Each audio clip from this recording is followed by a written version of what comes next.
Да имам пророчески дар и да зная всички тайни, да имам пълно знание за всички неща и такава силна вяра, че да мога и планини да премествам. Щом любов нямам, нищо не съм. Първо послание на апостол Павел до Коринтяни, глава 13, стих 2.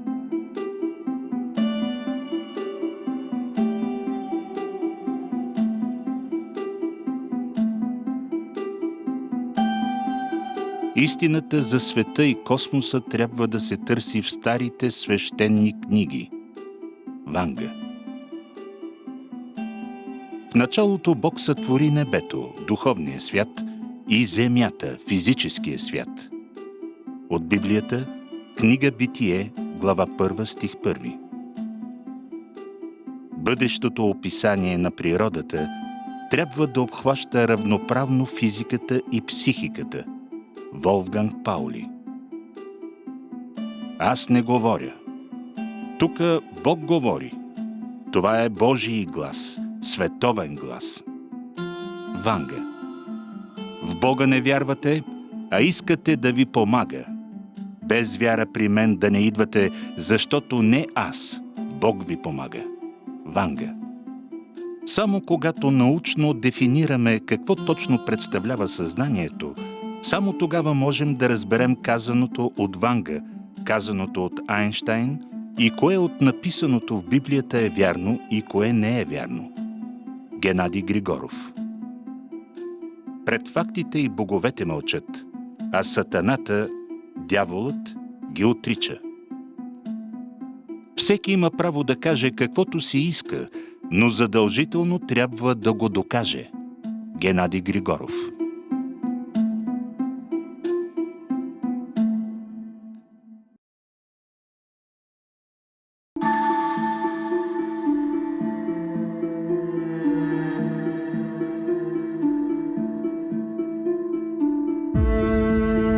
Целта на втората част на филма «Ванга срещу Айнщайн» е да даде отговори на следните възникнали в последствие зрителски въпроси във връзка с първата част на филма. Защо в Библията пише, че Ванга е новият Месия от второто пришествие, чрез която говори Бог и така ни дава пълното знание за устройството на природата и на човека и така побеждава незнанието и злото? Защо дарбата на Ванга идва от Бога, а не от дявола, сатаната? Защо Библията не ни дава пълното знание за устройството на природата и на човека? Защо Ванга и Айнщайн правят различна физическа интерпретация на трансформационните формули на Лоренц и защо фактите и опитът доказват, че Ванга е права, а Айнщайн греши? Защо пълното знание за устройството на природата и на човека води след себе си Божието царство и страшния съд? Защо Айнщайн е новият антихрист? Защо пълното знание за устройството на природата и на човека дава отговор на въпроса кое от написаното в Библията е вярно и кое не? Как и защо Ванга, Айнщайн и Библията ни дават единната теория за всичко? Защо рупите са новият Иерусалим и новият Божий гроб? Защо пълното знание доказва съществуването на Бог, безсмъртен духовен свят и безсмъртна душа?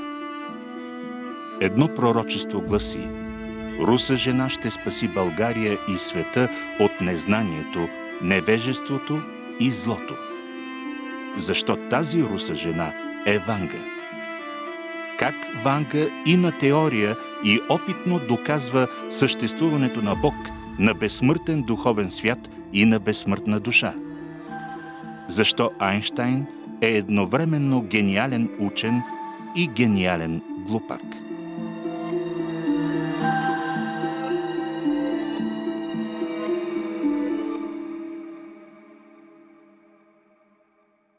Какви източници на информация ползваш, за да дадеш отговори на тези въпроси? Отговорите на тези въпроси аз не си ги измислям, нито съчинявам, нито пък ползвам някакви тайни източници на знания, точно обратното. Аз ги взимам на готово от общодостъпни книги, като Ванга земна и неземна от Жени Костадинова, Ванга от Красимира Стоянова, Библията, Алберт Айнщайн, избрани произведения. Как виждам света от Алберт Айнщайн, Ванга и Петър Дънов, предтечи на Антихриста от Иеромонах Висарион. Всички тези отговори аз ги обобщавам в книгата Законите на един дървен шоп. Ако някой се съмнява в верността на казаното, може да прочете тези книги и да се убеди, че казвам истина. За тези зрители, които не са гледали първата част на филма «Ванга срещу Айнщайн», нека в няколко изречения да обясним неговото съдържание. В нея показахме и доказахме как Ванга и Айнщайн, независимо един от друг, дефинират мисълта, съзнанието, душата като енергия, явление, която не се бои от скоростта, която се движи по-бързо от светлината с безкрайна скорост, при която времето е отрицателно число и се разбърква, и сигналът достига назначението си преди да бъде изпратен, т.е. резултатът предшества причината. Така те научно доказват, че мисълта, съзнанието, душата е безсмъртна, че съществуват Бог и безсмъртен духовен свят и ни дават пълното знание за устройството на природата и на човека и така правят най-великата научна революция в историята на човечеството. Но, за съжаление, не разбирайки какво е направил, Айнщайн допуска огромна грешка и твърди точно обратното, а именно, че не съществуват Бог, безсмъртен духовен свят и безсмъртна душа. Така българката Ванга се явява единственият най-голям всемирен духовен учител, живял някога на земята. Много по-голям от библейските пророци – Христос, библейските апостоли, Буда, Нютон, Тесла и Айнщайн. Библията има два диаметрално противоположни по смисъл текста. Второзаконие, глава 18, стихове 10-12. Не бива да се намира от тебе такъв, който прекарва сина си или дъщеря си през огън, предсказвач, гадател, вражач, магьосник, омайник, ни който извиква духове, ни вълшебник, нито който пита мъртви. Защото всеки, който върши това, е гнусен пред Господа и тъкмо поради тия гнусотии Господ, Бог твой, ги изгонва отпреди си. Стихове 21-22. Но ще кажеш в сърцето си: как ще узнаем думите, които Господ не е говорил? Ето как ще узнаете. Ако пророкът говори от името на Господа и думите му се не сбъдват и не изпълняват, то Господ не е говорил тия думи, а ги е говорил пророкът по своя дързост и не бой се от него. Първо послание на апостол Павел до Коринтяни, глава 13, стих 2. Да имам пророчески дар и да зная всички тайни, да имам пълно знание за всички неща и такава силна вяра, че да мога и планини да премествам. Щом любов нямам, нищо не съм.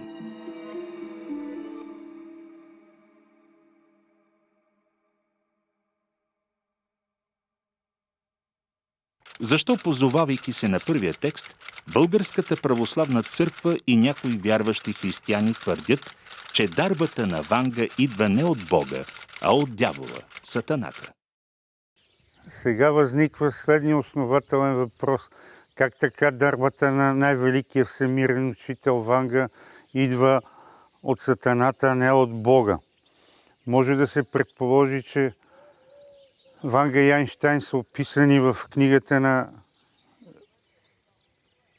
книгите Библията. Затова, както ни учи Ванга, сядам и започвам да чета Библията с нужното внимание и търпение. И установявам, че действително това предположение се оказва вярно. В Библията Ванга е описана като новия светия от второто пришествие, чрез който говори Бог и ни дава пълното знание за устройството на природата и на човека. Айнщайн е описан като новия антихрист. който отрича съществуването на Бог, на безсмъртен духовен свят и на безсмъртна душа. Но да не бъдем голословни, да разгледаме какво пише в книгата на книгите, Библията, и да докажем тези твърдения с факти и с опити.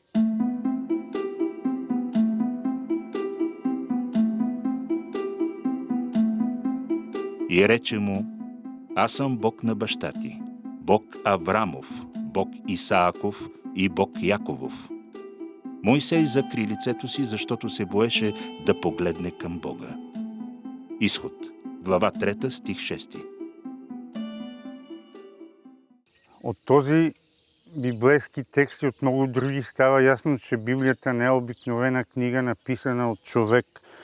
Библията е необикновена чудодейна книга, защото е написана от библейските пророци и светите апостоли, чрез които говори Светият Божий Дух.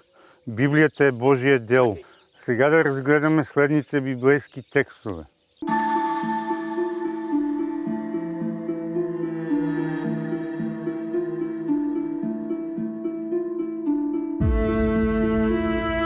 Първо послание на апостол Павел до Коринтяни, глава 13.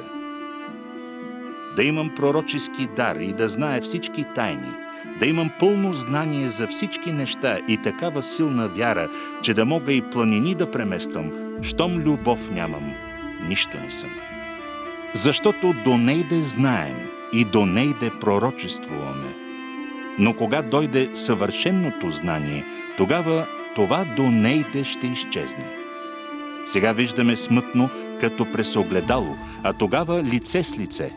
Сега знае донейде, а тогава ще позная, както и бидох познат. Евангелие от Йоан, глава 14. И аз ще помоля Отца и ще ви даде друг утешител, за да пребъдва с вас вовеки. Духът на истината, когото светът не може да приеме, защото го не види, нито го познава, а вие го познавате, защото той с вас пребъдва и във вас ще бъде. А утешителят, Дух Свети, когото Отец ще изпрати в Мое име, той ще ви научи на всичко и ще ви напомни всичко, що съм ви говорил. Евангелие от Йоан, глава 16. Аз обаче ви казвам истината. За вас е по-добре аз да си замина, защото ако не замина, утешителят няма да дойде при вас. Ако ли замина, ще ви го пратя. И той, като дойде, ще изобличи света за грях, за правда и за съд. За грях, че не вярват в мене. За правда, че аз отивам при Отца си и няма вече да ме видите. А за съд, че князът на този свят е осъден. Имам още много да ви говоря, ала сега не можете го понесе. А кога дойде оня, Духът на истината, ще ви опъти на всяка истина, защото от себе си няма да говори, а ще говори каквото чуе и ще ви възвести бъдещето. Той мене ще прослави, защото от моето ще вземе и ще ви възвести. Всичко, що има Отец е мое. Затова казах, че от моето ще вземе и ще ви възвести.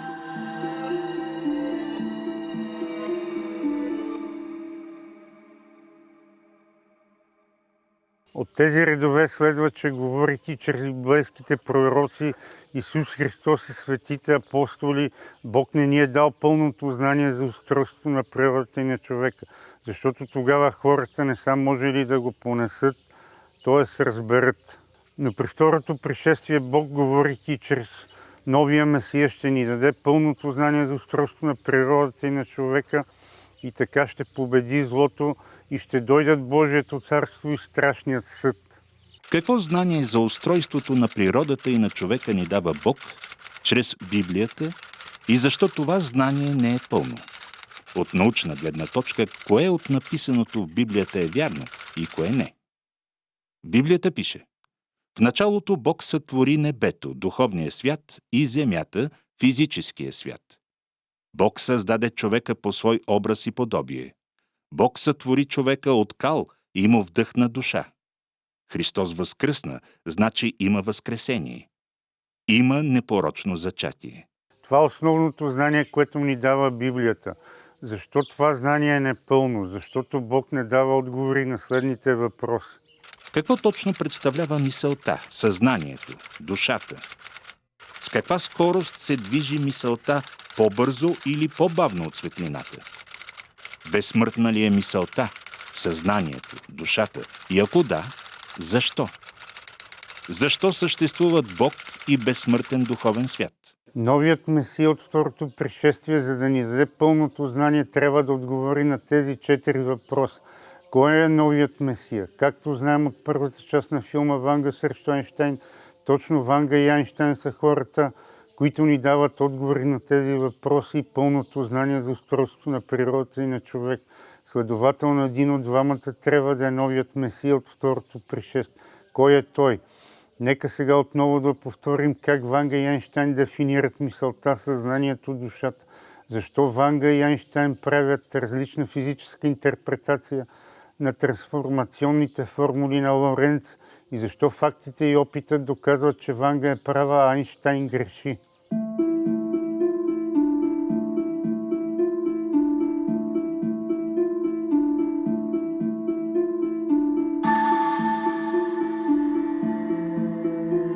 Физическа интерпретация на трансформационната формула на Лоренц за скорост и време.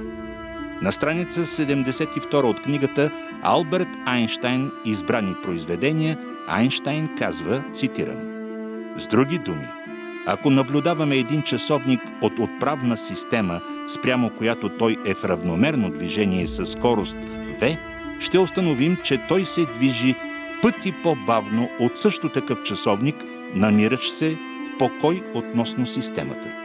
В книгата Ванга «Земна и неземна» на страница 194 Ванга казва, перифразирам: мисълта е енергия, която не се бои от скоростта, движи се по-бързо от светлината с безкрайна скорост, като времето при това движение е отрицателно число и се разбърква.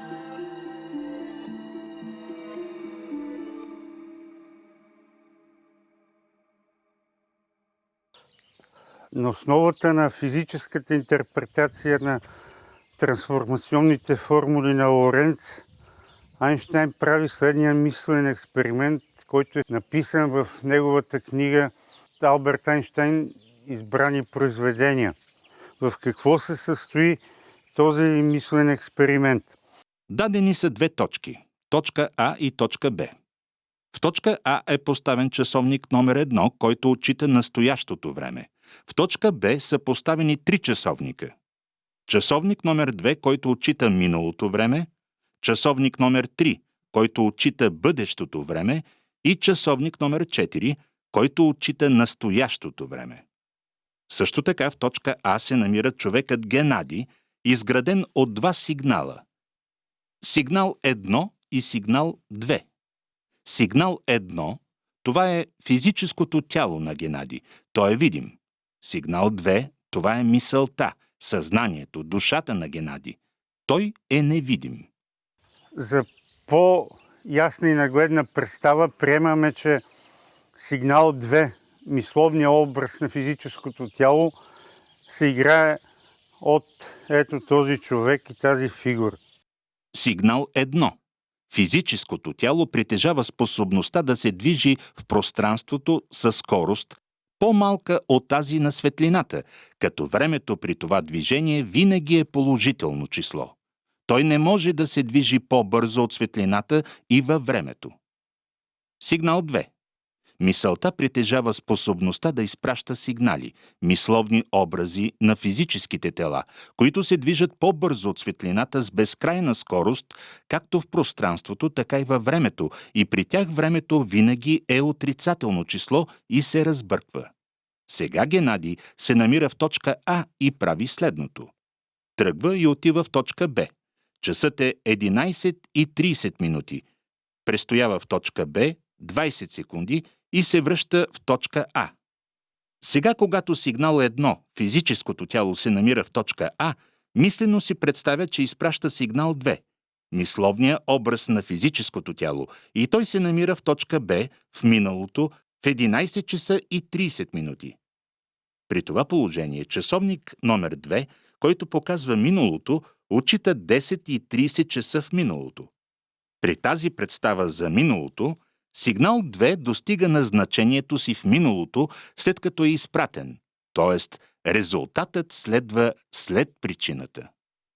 Също така ние можем да си представим, че сигнал 2, мисловния образ, се намира съответно в настоящето и в бъдещото време.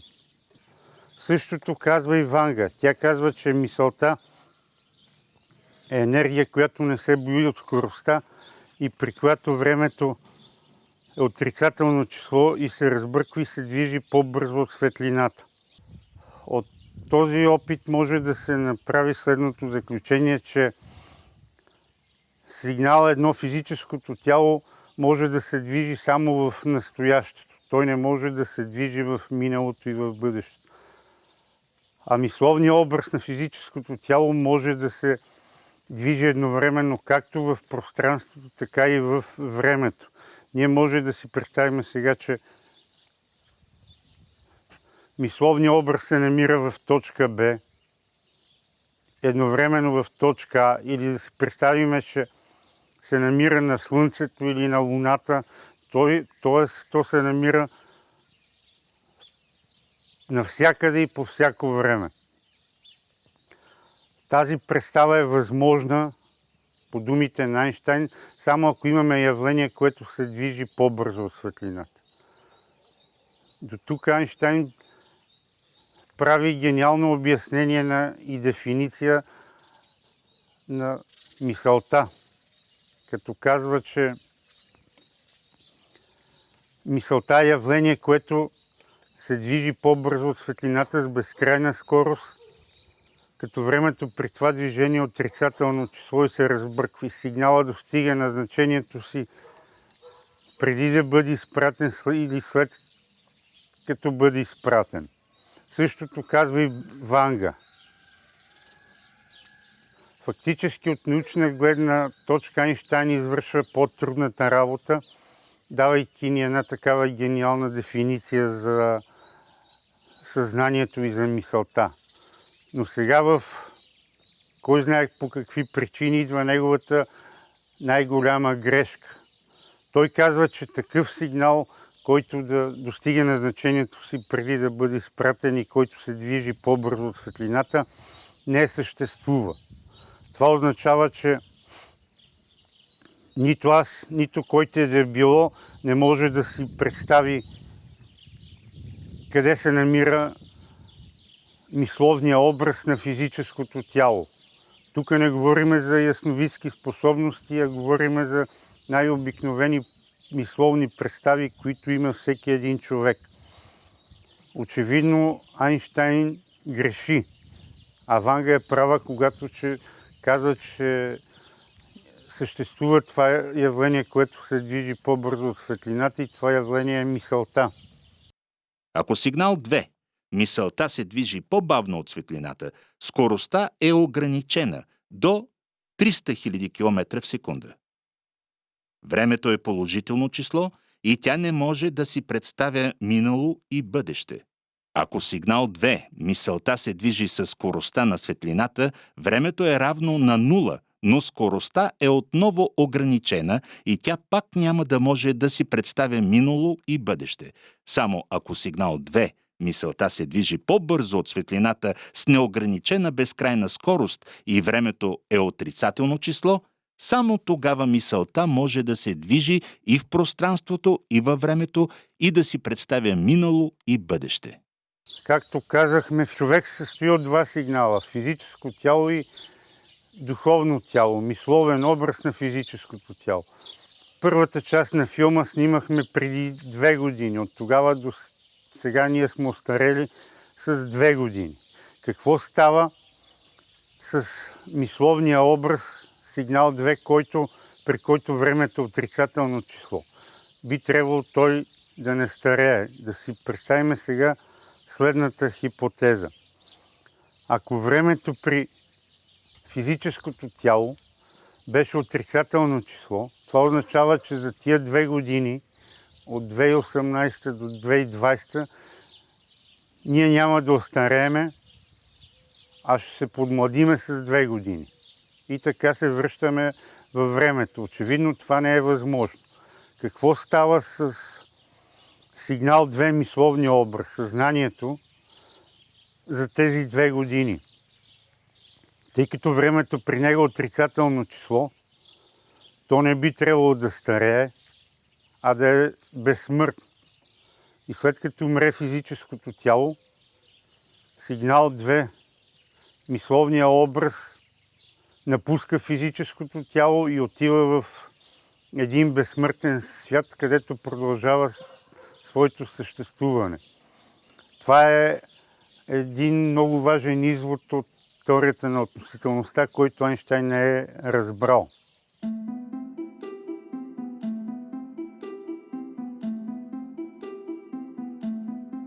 Може ли това твърдение, което е следствие от теорията на относителността, да бъде проверено опитно? Оказва се, че може.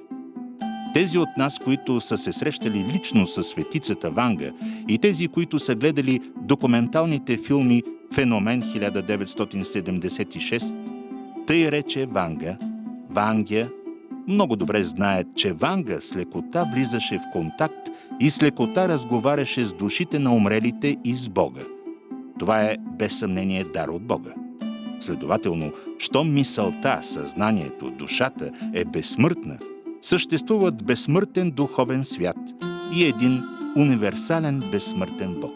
Как Ванга и Айнщайн правят физическа интерпретация на трансформационната формула за скоростта и материята? И защо опитът показва, че Ванга е права, а Айнщайн греши?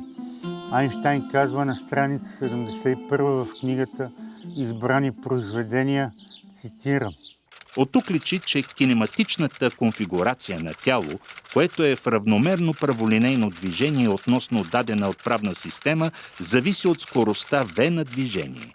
При това кинематичната конфигурация се различава от геометричната само по наличието на скъсяване по направление на движението, изразено с отношението.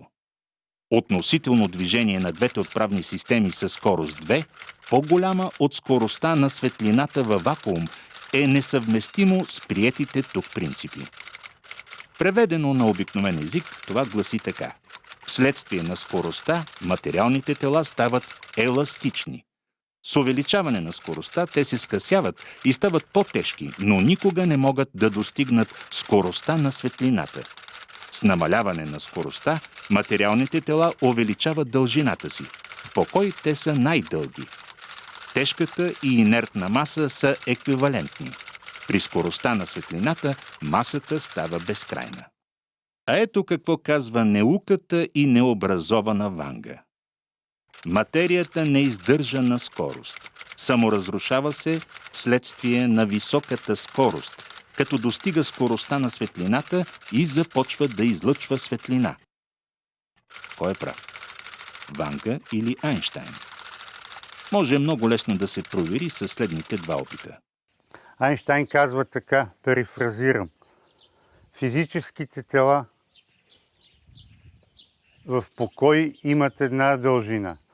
Ако вземе едно физическо тяло, например тази пръчка, и започнем да я задвижваме и да увеличаваме нейната скорост, при скорости близки до тази на светлината, те започват да се скъсяват.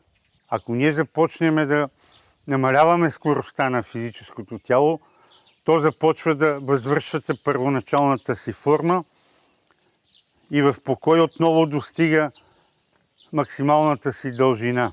Науката е необразована, както казват Ванга, и тя в действителност не е завършила университет и не е чела формулите на Лоренц и на Айнщайн и техната интерпретация.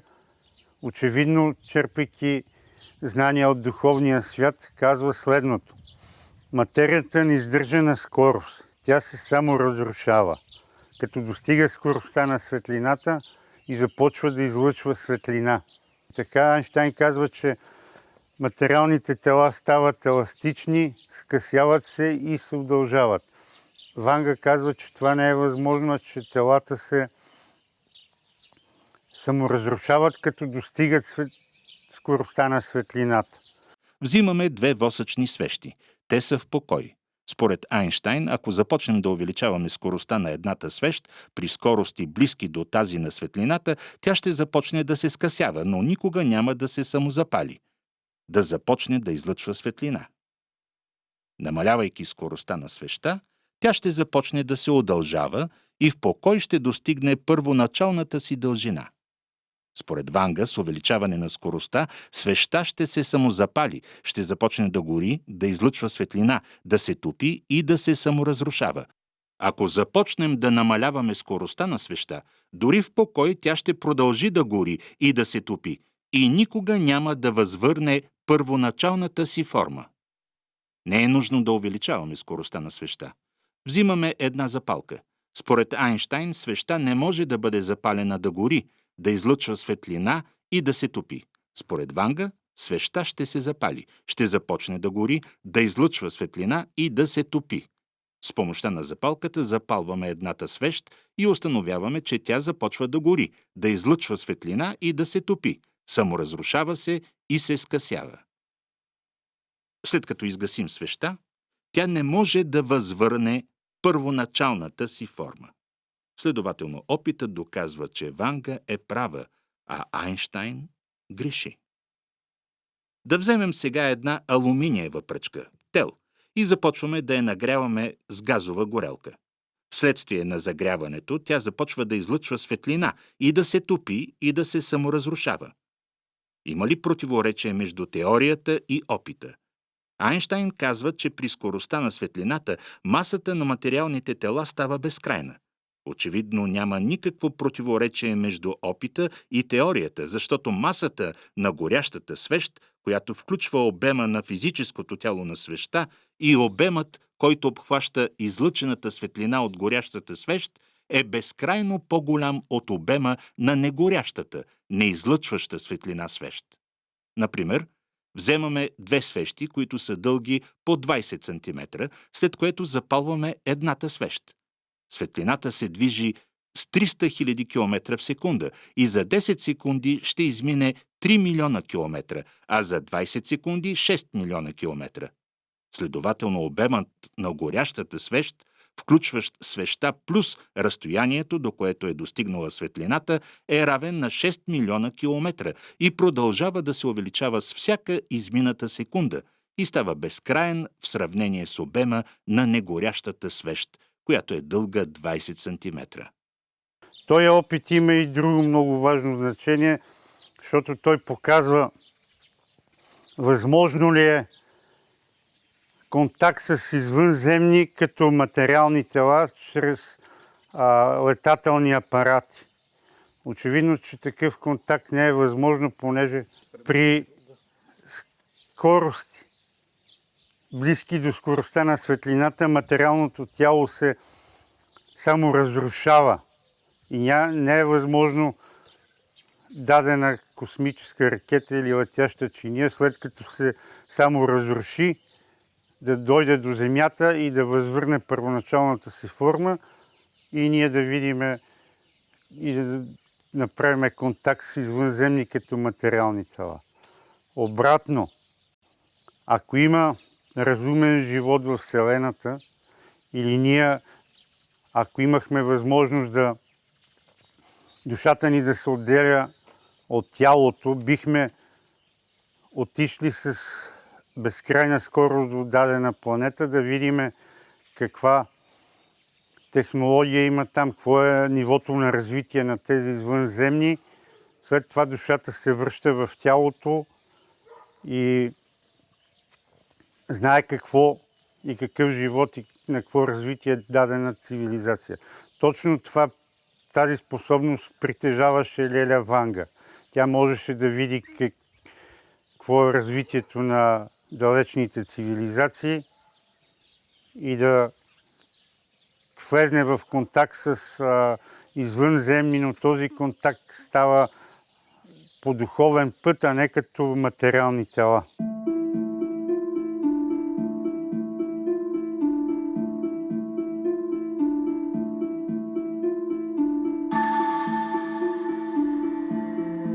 Кой е новият Месия от второто пришествие чрез когото говори Бог и така ни дава пълното знание за устройството на природата и на човека.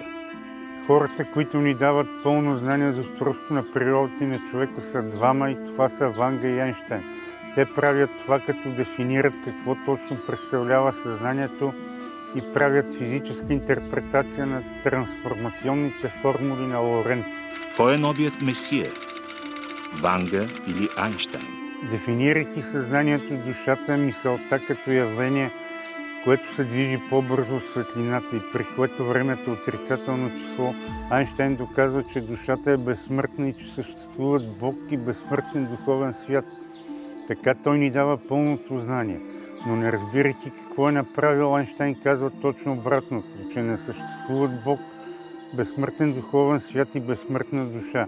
Така той заблуждава себе си и човечеството. Нещо повече. Айнщайн казва, перифразирам, аз не вярвам в съществуването на Бог, който наказва и награждава. Аз не вярвам в съществуването на безсмъртна душа. Тези, които вярват в съществуването на Бог и на безсмъртна душа, имат слаби умове. Те са слабоумни и малумни. Библията е сборник от примитивни и по-детски наивни легенди. Никаква, дори най-стънчената интерпретация не може да промени това мое мнение. Следователно, Айнщайн не може да бъде новият месия от второто пришествие. Може ли новият месия от второто пришествие да бъде жена и тази жена да бъде Ванга? Откъде идва знанието на Ванга? Ванга има основно образование, което тя получава в училището за слепи в град Земун, сега район на Белград. Тя не е завършила физика, не е изучавала трудовете на Лоренц и Айнщайн, но посочва и поправя техните грешки, като прави правилна физическа интерпретация на трансформационните формули. Това е истинско чудо. Ето как Ванга обяснява това чудо. Самата тя казва, че чрез нея говори Бог. Цитирам.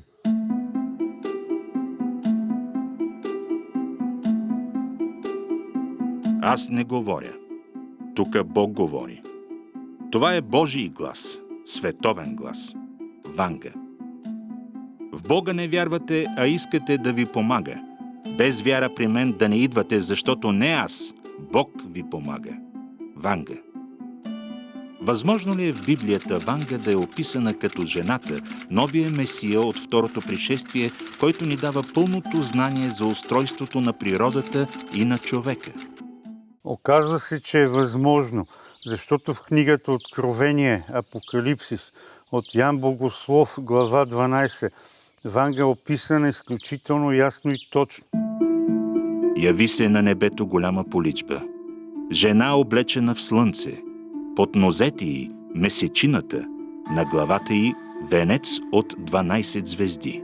Тя беше непразна и викаше от родилни болки и се мъчеше да роди. След това се яви друга поличба на небето. Ето, голям червен змей със 7 глави и 10 рога, а на главите му 7 корони. И тя роди мъжко дете, което ще управлява всички народи с железен жезъл. И детето й бе грабнато и занесено при Бога в престола му. А жената побягна в пустинята, дето тя имаше приготвено място от Бога, за да я хранят там 1260 дена. И дадоха се на жената 2 крила на голям орел, за да хвърчи в пустинята на своето място, дето се храни през време, времена и половин време, далеч от лицето на змията. Тълкуване. Жената, облечена в слънце, е Ванга.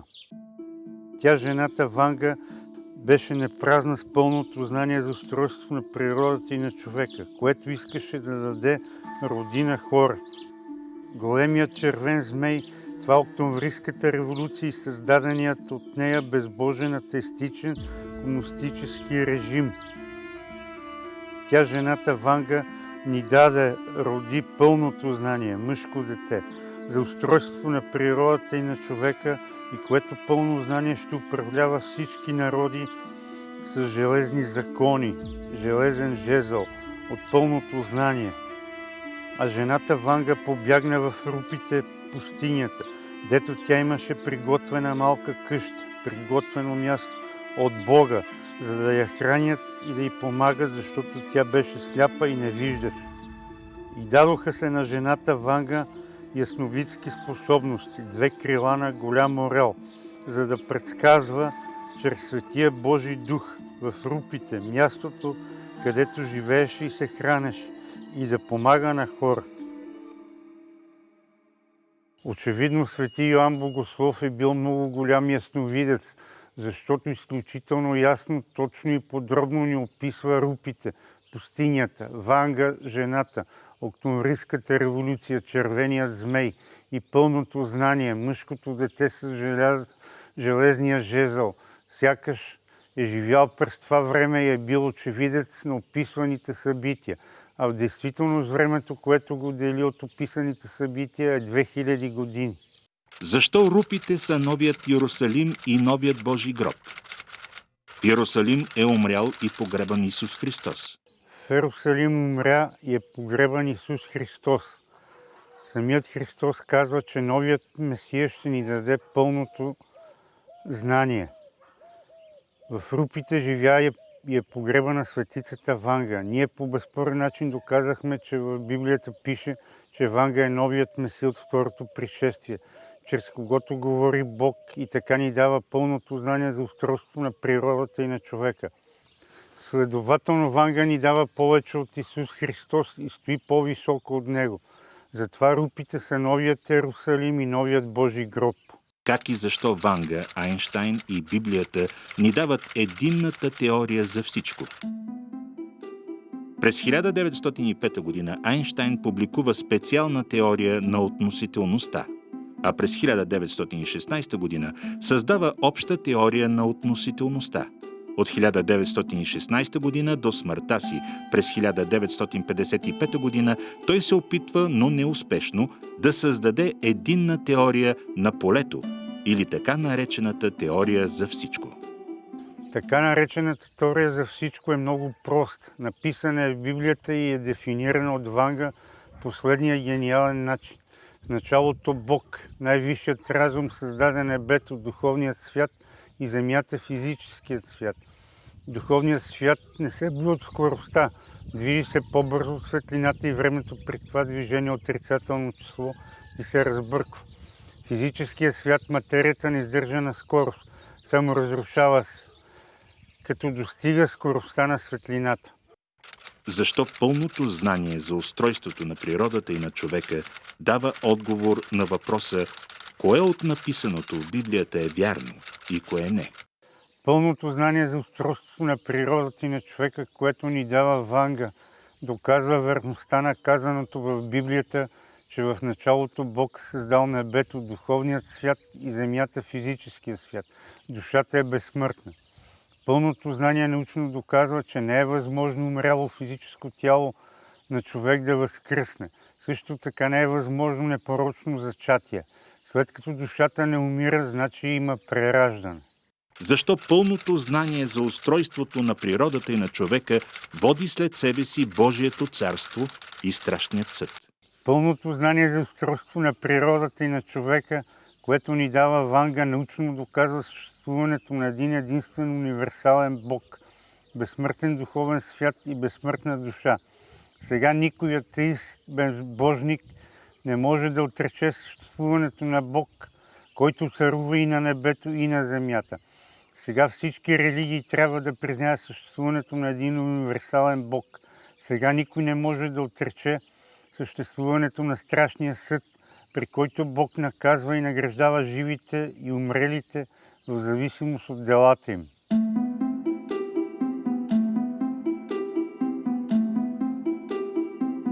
Всички религии – християнство, юдаизъм, будизъм, мюсюлманство, индуизъм и други – са изградени върху основата на вярата и всички имат претенции за изключителност. Нерядко обаче различните религии казват различни, диаметрално противоположни неща. Например, християнството твърди, че няма прераждане, а будизмът твърди обратното, че има прераждане на душата. Очевидно, едно от двете твърдения е грешно. Съдията, който трябва да реши коя религия казва истината и коя греши, това е науката. Знанието, фактите и опитът. Наложително е всички религии да бъдат поставени на научна основа. А за да бъде направено това, науката трябва да отговори на въпроса какво точно представлява съзнанието. Едно пророчество гласи: Руса жена ще спаси България и света от незнанието, невежеството и злото. Защо тази руса жена е Ванга? Давайки ни пълното знание за устройството на природата и на човека, русата жена Ванга спасява хората в България и по света от незнанието и злото.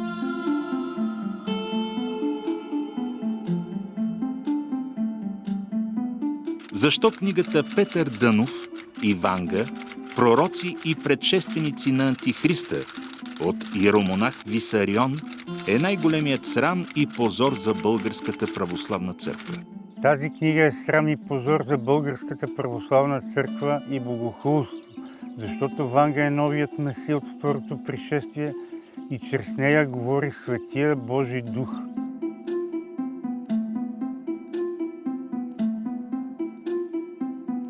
Българската светица и ясновидка Ванга ни завеща пълното знание за устройството на природата и на човека.